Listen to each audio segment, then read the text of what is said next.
Well, hello. I hope everyone is having a really good Sunday. I'm recording this Sunday morning, October 23rd. Uh, Welcome to my inner circle. I've been doing this blog since the summer, and today wanted to talk about UCLA's loss at Oregon, 45-30. Uh, Game kind of went the way I thought it would. Um, I thought UCLA would have a hard time stopping Oregon, and um, that was going to put a lot of pressure on the offense, and that's kind of what happened. UCLA got behind a little bit bigger than I thought. Was surprised by the onside kick, and that really kind of changed the game. I thought both teams were having trouble stopping the other, um, and that allowed uh, Oregon to get a 2 touchdown lead. And I think kind of the thinking there was the way it was looking. Each team was going to be scoring on their possessions, and UCLA was what they were trying to do is be able to score to like tie the game near the end of the first half, and knowing that they're going to get the ball the second half, and then that would be their advantage going forward. And what the onside kick did, it allowed Oregon to have 2 consecutive possessions, and instead of being up by 7 and seeing UCLA tie the game, they were able to get a 2 touchdown lead, and that was kind of huge in this game. Put a little bit more pressure on the UCLA offense, and I think their next drive they had to settle for a field goal, and gave Oregon a little bit too much time, and Oregon was able to get the lead up into the 22 point range, and UCLA was able to cut it to 15 a couple times um, before losing 45-30. I think Oregon played as well of a game as they could possibly have played, scoring on their first 7 possessions. Interestingly enough, Oregon, between the two teams, was the only team to punt. But since UCLA in the second half was playing catch up, um, they had to go it on they had to go for it on fourth. I think it was in 7 or 8, something like that, and they forced an interception. Um, so if you look at I think Oregon had like 20 first downs in the first half, scoring on all their possessions. They did begin the game with a field goal, um, and then scored touchdowns on the final 6 possessions they had there, going into the second half.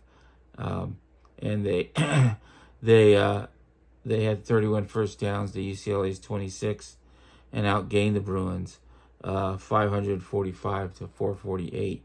Offensively, both teams were like I said, the defenses had trouble stopping these teams, and that's going to be expected.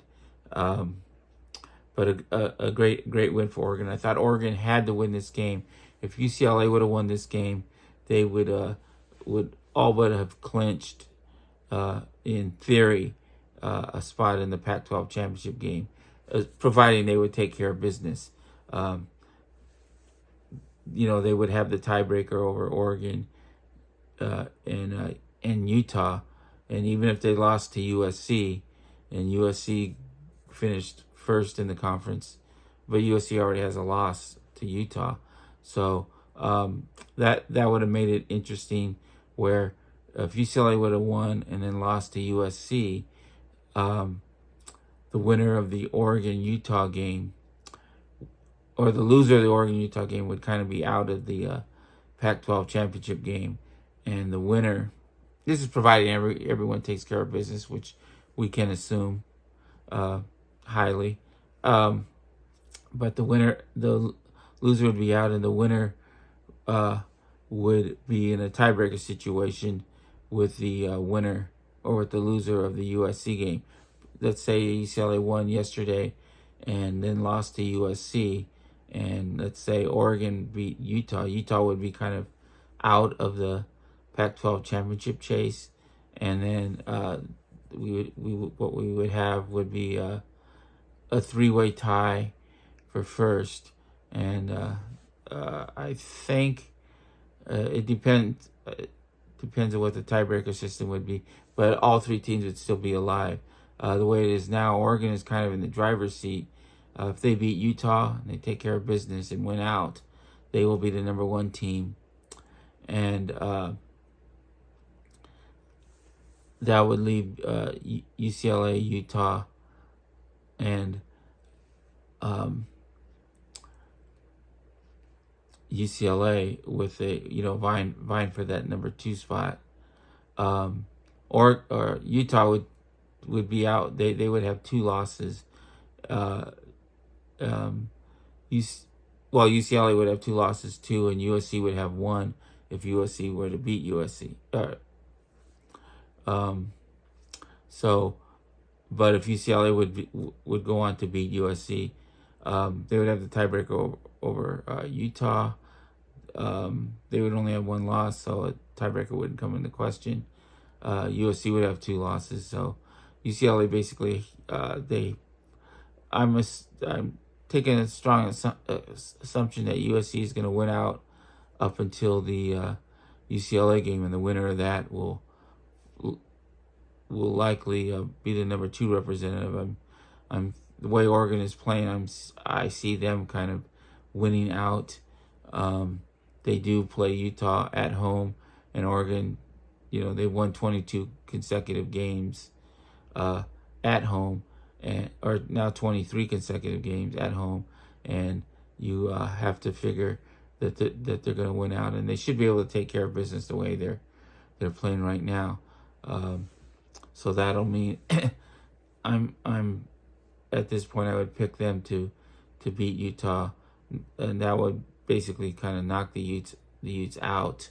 And the winner of the UCLA USC game would be the other representative in the conference championship game. And at this point, I'm not sure who would win that game. I think UCLA's defense got a little bit exposed, but Oregon is kind of a different animal. I truly believe they're the top team in the conference right now. Both UCLA and USC have great offenses, but their defenses are suspect. So that game could just go right down to the wire. Whoever has the ball last. I want to see how both teams are playing leading up into that game before I kind of make a prediction. But I think I think we can strongly assume that Oregon is gonna win out. Moving forward for UCLA, they've got Stanford this week. That's going to be a tougher game than I think it would seem maybe a couple weeks ago. Stanford has been playing well the last 3 weeks.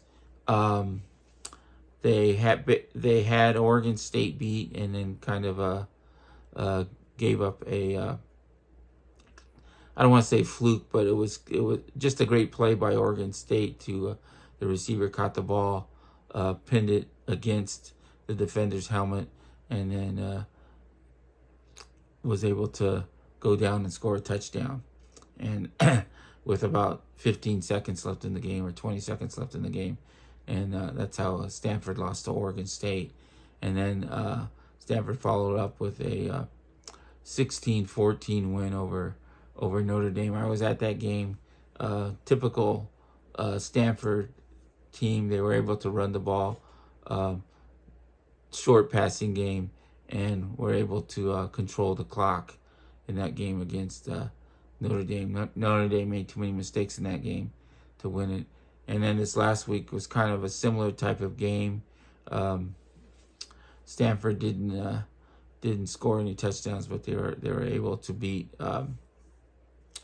Arizona State at home in a very close game. So I'm expecting that Stanford's gonna be able to move the ball at times against UCLA. And the question is UCLA's got to, I think their offense is going to be fine. And if the as long as UCLA does not give up any big plays like they did against Oregon, and I'm assuming that they are going to be back to their defense is going to be where they're not going to give up big plays. Stanford doesn't have a lot of chunk plays. Even in these wins, they've been methodical in moving the ball, and that plays to UCLA's advantage. And so I'm going to pick UCLA in this game, but I think it's going to be a little bit closer than we might see, unless UCLA just gets up to a big lead early to take Stanford out of their game. But I think the defense will make a few stops, maybe force a turnover or so in this game. And maybe a little bit cautiously optimistic is that it's been a while since UCLA has beaten Stanford in the Rose Bowl. They beat Stanford last year up in Palo Alto, but it's been a while since UCLA has beaten Stanford at home. But if you look at both of these teams, it should be a UCLA win, and that's what I'm going to go with. And past that, UCLA then goes to Arizona State. That can be kind of a tricky game. Arizona State beat Washington at home a few weeks ago, and UCLA has to be wary of that. They have to be on their game, and I think they will. But it's a tougher game than if you just look at the two teams' records.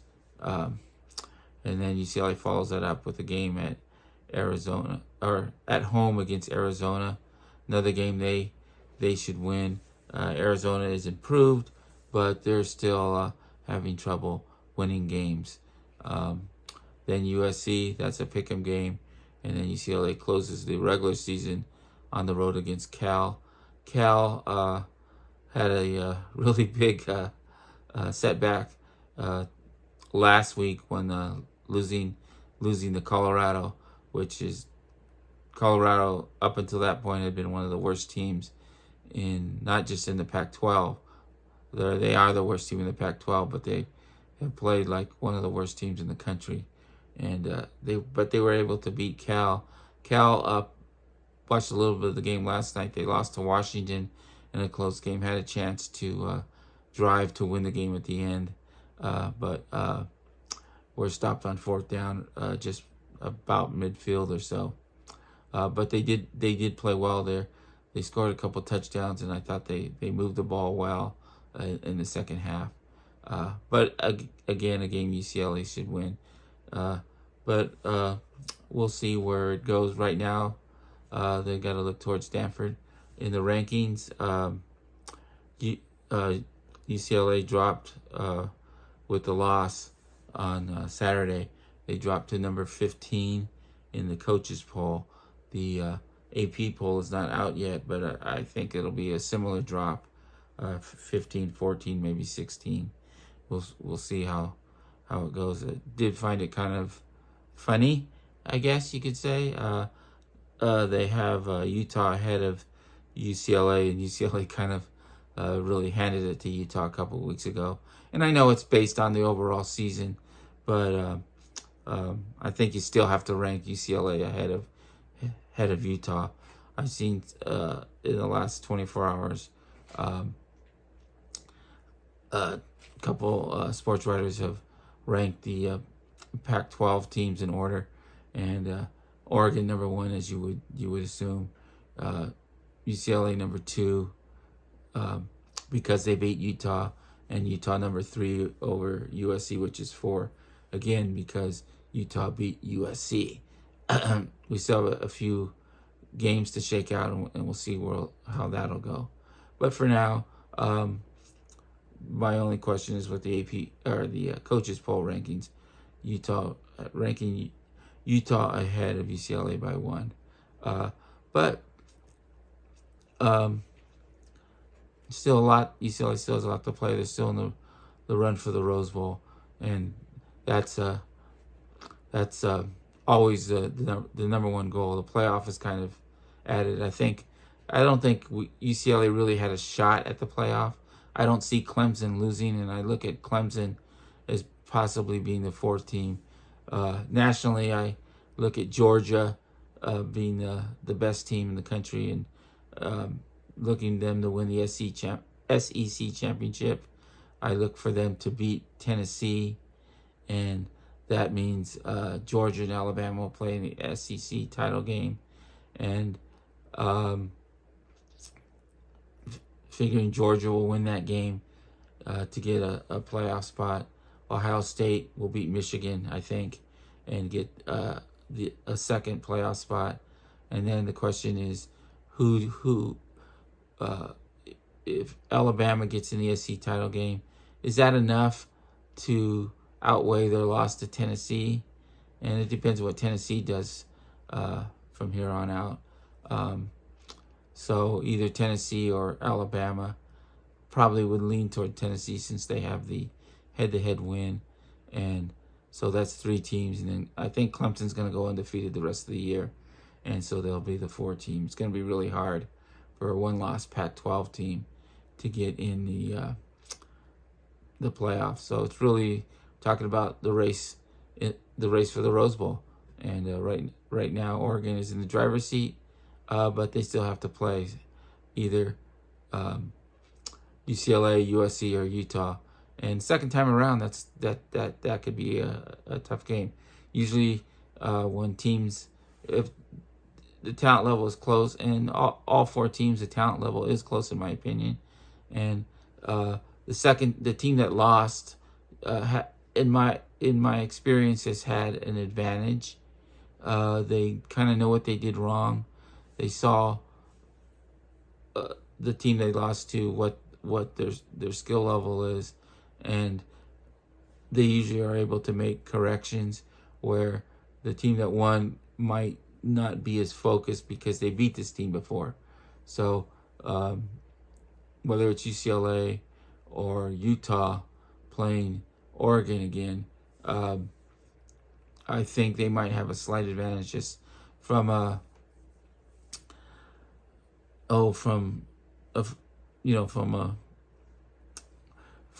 knowing what they did wrong. And I'm not sure USC could beat Oregon, especially if Oregon plays like they have been playing. But that's a little bit further down the road, and we'll look at that when the time comes. For now, just talking about UCLA's loss and what they have to do moving forward. Those are my thoughts, and I hope you enjoyed this video. Have a good day.